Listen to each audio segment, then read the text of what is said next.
हमारी इस धरती पर एक से बढ़कर एक सर्वश्रेष्ठ महिलाएं हुई हैं जिन्होंने अपने कारनामों से अपने नाम की ऐसी छाप छोड़ी कि उनके सामने अच्छे अच्छे सुल्तान पानी भरते नजर आए। आज की वीडियो भी एक ऐसी ही रहस्यमयी, खूबसूरत, चालाक और कामुक रानी के ऊपर है। ये रानी अगर किसी को अपनी एक नजर से देख लेती थी तो समझो उस व्यक्ति का सिस्टम हैंग हो जाता था।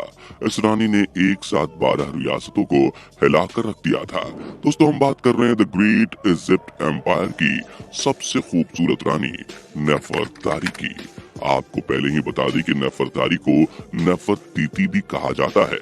हालांकि इजिप्ट में नेफरतीती नाम की एक और अलग क्वीन भी हुई हैं, लेकिन हम बात कर रहे हैं नेफरतारी की। दोस्तों, नेफरतारी का अर्थ होता है सुंदर साथी। यह अर्थ नेफरतारी पर बिल्कुल परफेक्ट बैठता है, क्योंकि वो इतनी सुंदर थी कि जब वो शीशा देखती थी तो शीशा टूट जाता था। नेफरतारी इजिप्ट के एक बहुत बड़े और बहुत ताकतवर शासक रामसेस द्वितीय की पत्नी और रानी थी। वो न्यू किंगडम काल के दौरान मिस्र की सभाओं की सदस्य और मिस्र के 19वें राजवंश की सदस्य थी। नेफरतारी का अस्तित्व इजिप्ट के इतिहास में तब आया जब उसकी शादी रामसेस के साथ हुई। नेफरतारी 13 साल की थी जब उसकी शादी 15 साल के रामसेस के साथ हुई थी। दोस्तों, चाहे बात करें कथित तौर की या फिर इजिप्ट के शासन की, रामसेस की पहली पत्नी और पहली राजनीतिक साथी नेफरतारी ही थी। नेफरतारी के बचपन के बारे में कथित तौर पर कोई नहीं जानता, लेकिन कई अलग अलग इतिहासकारों और विद्वानों के अनुसार नेफरतारी एक अच्छे परिवार से थी, लेकिन वो किसी शाही खानदान से नहीं थी। कई लोगों के मुताबिक वो इजिप्ट की नहीं थी, क्योंकि उस समय उसके जैसा खूबसूरत कोई दूसरा पूरे इजिप्ट में नहीं था।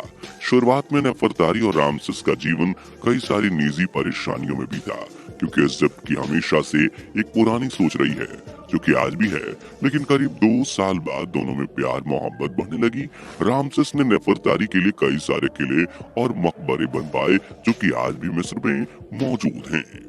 लेकिन रामसेस एक बहुत बड़े साम्राज्य का मालिक था, जिसकी वजह से उसे अपने वंश और साम्राज्य दोनों के बारे में सोचना था। इसलिए कुछ ही दिनों में उसने दूसरी शादी कर ली और दूसरी शादी के कुछ दिनों के बाद उसने तीसरी, चौथी और फिर 5वीं शादी भी कर ली। ऐसा करते करते उसने अपने जीवन में 8 शादियां की थी। हर एक शादी के बाद नेफरतीती की मुसीबतें बढ़ती जा रही थीं, क्योंकि उसका पति ही उससे दूर जा रहा था, जबकि नेफरतारी उन सब में से सबसे खूबसूरत थी। लेकिन रामसेस को अपनी नई पत्नियों को भी समय देना था और उनसे बच्चे पैदा करने थे, जिस वजह से रामसेस अपनी दूसरी पत्नियों के साथ समय बिताता था। उस समय महल और पूरे राज्य की देखरेख नेफरतारी ही करती थी। लेकिन नेफरतारी अब रामसेस की और पत्नियों से चिढ़ने लगी थी। नेफरतारी को सत्ता की भूख नहीं थी और ना ही उसे पैसा रुपया चाहिए था। वो बस रामसेस को चाहती थी, लेकिन रामसेस अपनी और रानियों के साथ मजे किया करता था। इस बीच नेफरतारी को राज्य के कुछ काम से नूबिया जाना पड़ा, जिसके कारण नेफरतारी के साथ रामसेस ने अपने सबसे खास वजीर को भेजा और साथ में सेना की एक बड़ी टुकड़ी को भी उसने नेफरतारी के साथ भेजा, क्योंकि इससे पहले कभी भी नेफरतारी ने इतनी लंबी दूरी तय नहीं की थी, इसलिए नेफरतारी की सुरक्षा बहुत जरूरी थी। दोस्तों, नूबिया उस समय एक रहस्यमय देश हुआ करता था, जो कि नॉर्दर्न इजिप्ट में पड़ता था और नील नदी के किनारे बसा हुआ था। यहाँ पर एक छोटा महल था और यहाँ की जनता भी कम थी। उस समय पर यहाँ सिर्फ 1000 से 1500 लोग रहते थे। वो सब लकड़ियों और पानी का काम करते थे। उनका काम था लकड़ी के बड़े पोट बनाकर उनमें नदी का पानी भरना और उसे इजिप्ट के अलग अलग हिस्सों में पहुंचाना। रामसेस यहाँ पर एक नया राज्य बसाना चाहता था और हथियारों का कारखाना भी बनाना चाहता था, जिससे वहाँ की गरीब जनता को और कमाने का मौका मिल सके और नूबिया पूरी तरह से एक आबादी वाला क्षेत्र बन जाए। और इसी के लिए नेफरतारी यहाँ आई थी। नूबिया के छोटे महल में जब नेफरतारी ने कदम रखा तो उसे वो अंदर से महल कम और एक खंडहर ज्यादा लग रहा था। नेफरतारी को ये सब देखकर गुस्सा आया। उसने अपने वजीर से कहा कि जब तुम्हें पता था कि हम यहाँ आने वाले हैं तो तुमने यहाँ साफ सफाई का प्रबंध क्यों नहीं कराया। तब वजीर ने कहा कि रानी साहिबा, यहाँ पर कोई सुविधा उपलब्ध ही नहीं है तो कैसे कराता। तभी उसी समय वजीर के आदेश पर सैनिकों ने महल की साफ सफाई शुरू की। रानी का कहना था कि पहले महल के ऊपरी भाग में उसका कमरा साफ कर दिया जाए ताकि वो आराम कर सके, और ऐसा ही हुआ। लेकिन रात बहुत हो चुकी थी, इसलिए इतनी जल्दी सब संभव नहीं था। नेफरतारी बाहर की तरफ निकली और करीब रात के 11 बजे इधर उधर टहलने के लिए जाने लगी। रात का समय था, बिल्कुल सन्नाटा था। नदी से पानी बहने की आवाज बहुत तेजी से आ रही थी। वो आवाज ऐसी थी कि अगर व्यक्ति अकेला हो तो डर जाए, क्योंकि पानी की रफ्तार जब तेज होती है तो वो पत्थरों से टकराता है, तो आवाज बहुत ही खतरनाक आती है। लेकिन नेफरतारी को उस आवाज से डर नहीं लगा, बल्कि वो गई और नदी के एक छोर पर खड़ी होकर पानी देखने लगी। दोस्तों, ये वही नदी थी जिसमें करीब 10 लाख लोगों ने अपनी जान गंवा दी थी। नेफरतारी उस नदी के जिस छोर पर खड़ी थी, उस छोर पर एक बड़ा सा पत्थर था जिससे पानी टकरा रहा था, और पानी की बूंदें नेफरतारी के ऊपर गिर रही थी, जिससे वो पूरी तरह से भीग गई थी। कुछ देर बाद जब वो वहाँ खड़ी रही, तभी उसी समय वजीर वहाँ आया और नेफरतारी को देखकर चौंक गया, क्योंकि वो भीग चुकी थी। वजीर ने उससे कहा कि आप महल चलो, आपका कमरा पूरी तरह से साफ हो गया है। नेफरतारी वहाँ से चली गई, लेकिन उसके हाव भाव बदले से थे। वजीर ने इन सारी बातों का ध्यान नहीं दिया।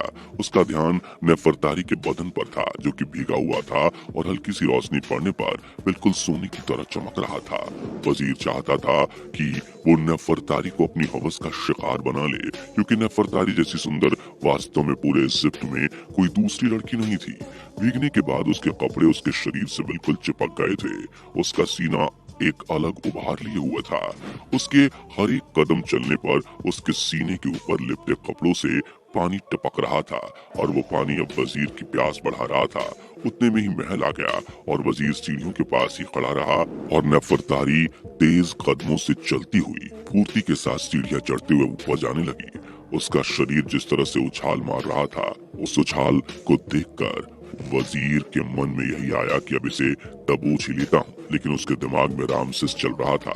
इतने बड़े राज्य का एक खूंखार और अय्याश राजा, अगर उसे पता चले तो फिर उसकी शामत आ जाती।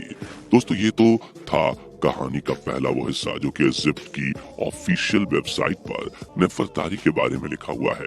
लेकिन कई इतिहासकारों के मुताबिक उसी रात नदी के किनारे एक कामुक कहानी की शुरुआत हुई थी, और वहीं पर जब वजीर ने नेफरतारी को गीले कपड़ों में देखा तो उससे रहा नहीं गया और उसने नेफरतारी को वहीं दबोच लिया। नेफरतारी भी एक जवान लड़की थी जिसके पति ने उसे कई दिनों से हाथ नहीं लगाया था, इसलिए वो भी तुरंत पिघल गई और दोनों के शरीर घमासान तरीके से मिले। लेकिन उसी रात के बाद वजीर की मौत हो गई थी। मौत किन कारणों से हुई उसके बारे में कोई जानकारी नहीं, लेकिन नूबिया से लौटने के बाद नेफरतारी के स्वभाव में कई सारे बदलाव देखे गए थे। कहते हैं कि उसने नील नदी के काले जादू को रात में जगा दिया था, जिसकी वजह से उसे एक बलि देनी पड़ी थी, और वो बलि उसने उसी वजीर की दी थी। नेफरतारी वहां से आने के बाद इबादत या कह लो पूजा पाठ में बहुत विश्वास करने लगी थी। वो एक मगरमच्छ की पूजा करती थी, जो कि आधा पानी से बाहर रहता था और आधा पानी के अंदर रहता था। ये कुछ तरह की रहस्यमयी पूजाएं थीं, जिनके बारे में रामसेस को भी पता नहीं था। कुछ ही दिनों के बाद अचानक से नेफरतारी की मौत हो गई। नेफरतारी की मौत जब हुई तो उस समय वो मात्र 35 साल की थी। इस घटना का सबसे बड़ा दुख रामसेस को हुआ था। रामसेस तो नेफरतारी की मौत के बाद पागल सा हो गया था। उसने नेफरतारी की याद में कई सारी इमारतें और मंदिर बनवाए। आखिरी बार नेफरतारी सबसे ज्यादा खुश तभी हुई थी जब उसे नूबिया जाना था। इसलिए रामसेस ने नूबिया में ही नेफरतारी के लिए एक अब्बू सिंबल का मंदिर बनवाया था, जो कि आज भी मौजूद है और टूरिस्ट के आकर्षण का केंद्र है। अब्बू सिंबल मंदिर दो चट्टानों को काटकर बनाए गए मंदिरों का स्थान है। ये महान मंदिर नेफरतारी के साथ रामसेस और कई राष्ट्रीय देवताओं को समर्पित है। इस मंदिर में रानी नेफरतारी और कई शाही बच्चों की छवियां हैं। 1960 के दशक के दौरान असवान बांध के चलते आई बाढ़ से बचाने के लिए विद्वानों ने दोनों मंदिरों को स्थानांतरित कर दिया। इस मंदिर में जाने वाले लोगों से जब यहाँ का फीडबैक लिया जाता है तो उन सब की एक बात सेम रहती है। उनके अनुसार यहाँ एक अजीब सा एहसास होता है, जैसे कि कोई अक्सर आसपास हो, लेकिन आज तक यहाँ कभी किसी को कोई दिक्कत या परेशानी का सामना नहीं करना पड़ा है। तो दोस्तों, ये है इजिप्ट एम्पायर की सबसे खूबसूरत रानी नेफरतारी की कहानी। आपको कैसी लगी नीचे कमेंट करके जरूर बताएं। जाने से पहले वीडियो को लाइक शेयर जरूर कर दें। ऐसी और वीडियोस के लिए इस चैनल को सब्सक्राइब करके बेल नोटिफिकेशन को भी जरूर ऑन कर लें। धन्यवाद।